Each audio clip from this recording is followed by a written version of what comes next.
আজ আমরা vscode একটি ফোল্ডারে কিভাবে নতুন ফাইল ক্রিয়েট করি সেটা দেখব।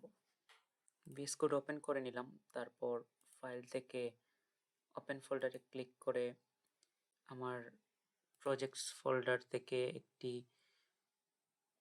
নতুন ফোল্ডার সিলেক্ট ফোল্ডারে দিয়ে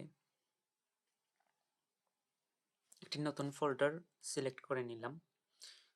𝐂𝐤𝐭 নামে যে ফোল্ডারটি আমরা vscode ওপেন করলাম, আমরা সেই ফোল্ডারে একটি ফাইল ক্রিয়েট করব। সেই ক্ষেত্রে এই দেখুন প্লাস চিহ্ন সহ একটি অপশনে নিলেই নিউ ফাইল লেখা অপশন আসছে, আপনারা সেটাতে ক্লিক করবেন। তারপর আমি index.html লিখে সেখানে HTML এর জন্য একটি ফাইল ক্রিয়েট করব, এন্টার চাপ দিব। index.html নামে ফাইল ক্রিয়েট হয়ে গেল। আমরা CSS নামে আরেকটি ফাইল ক্রিয়েট করে দেখব।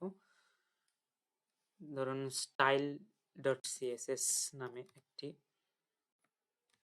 ফাইল ক্রিয়েট করে দেব। style.css লিখে এন্টারে চাপ দেব। দেখুন style.css নামে আরেকটি ফাইল ক্রিয়েট হয়ে গেল।